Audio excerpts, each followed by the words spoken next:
Welcome back. Now, as the United States heads to the polls, or rather at the polls today, there's a sense of anticipation in the air.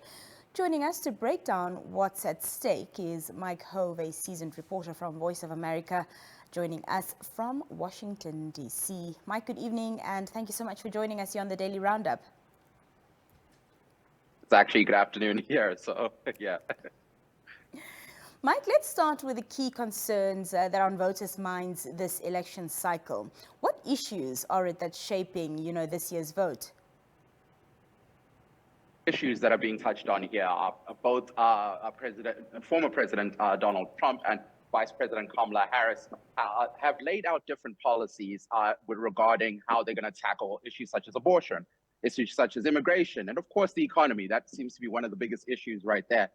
So there's several different issues that are tackling several different demographics, right? So you'll find, for example, among the Black population within America, a lot of people are focusing on issues such as economy, job employment, job security. Those are issues that are being spotlighted. And then you'll talk about immigration once again. For example, us people who are part of the African diaspora. Those are some of the policies that you'll find members of the African diaspora are really, really zoning in on to ensure that both candidates are very privy to the challenges that people face here in America. Staying on the topic of demographics, have you noticed any new trends in voter demographics or turnout this time around?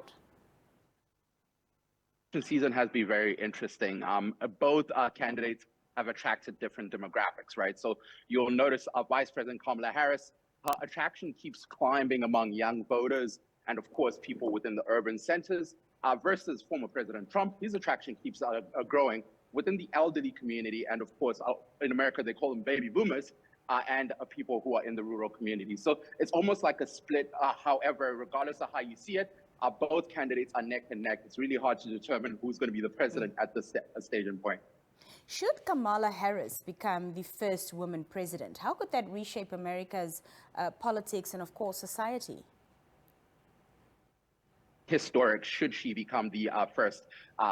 She would become the first female Black president of the United States. That reshapes entire conversations here when we're talking about, for example, women equality or gender equality, right? So now you're seeing women occupying one of the most powerful offices here in the United States. But that also changes the conversation when you're talking about how things are approached within the workplace, for example, how things are approached within occupying public or a public office here in the United States. Should she make that historic move? It also teaches a lesson towards young Black women here in the United States that you too can become president one day. Well, we know that Trump has obviously a very vocal stance on Mexico and immigration. What are the possible implications on these matters should he return to office? So his proposals really has been, let's strengthen the borders, especially that southern border. That's one thing that he's zoned in. And it's not just something that he started right now.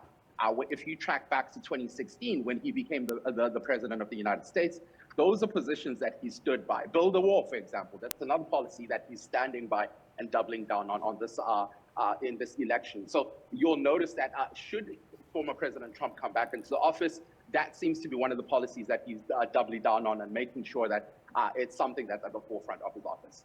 We're also seeing razor-thin margins in the battleground states. What do you think this could mean for governance, regardless of who wins? It's going to be really interesting. Once again, it goes back to what I said earlier on. This is a very, very tight race. So we've got about 6 or 7 swing states here in the United States right now. Some of them occupy what people are calling the blue wall, right? So if you look at Pennsylvania, Georgia, which is typically a red state, if you look at Nevada, these are all swing states where should any of these presidents be able to occupy any of those votes, it really favors whatever policies they are propelling. And of course, it favors their chance of becoming the next president of the United States of America. Mm-hmm. Mike, we've seen a wave of celebrity endorsements recently. How much weight do public figures hold in swaying voters' opinion this year? A really big difference when you're talking about the celebrity endorsements, right? Especially among the first-time voters. So this year has been very unique. We've seen, for example, people sitting down with podcasters. We've seen a lot of celebrities, Beyonce, Taylor Swift, all coming out and really speaking about their political positions. And so this is really swinging when it comes to those undecided / first-time voters, because a lot of these people consume information through these mediums. So if you're talking about podcasting, music, celebrity culture, that is shaping modern day culture and how especially the young people are receiving their information. And so it's really going to be interesting to see what it looks like. However, those endorsements really have shaped conversation around this political season. Just finally, Mike, with concerns around election security and potential delays in vote counting, what measures have been put in place to ensure a smooth transition of power? This election season really has experienced a wave of violence. We've seen already former President Trump has survived 2 assassination attempts. Throughout this time, we've seen security has heightened. Just the other day, I was walking by the White House. Security has heightened. Just the other day, I was walking through different parts of Washington, D.C. You're seeing these big barricades. When you go to polling stations, for example, you're seeing that, okay, there's a heightened sense of security to prevent violence no matter what. So this election has been very interesting and unique in the sense that, once again, to go back to former President Trump, he's already survived 2 assassination attempts. So they're making sure that security is one of the forefront things when we're talking about voting. Well, Mike, we're definitely looking forward to the results of this election, and I appreciate your time this evening and speaking to us. Enjoy the rest of your day.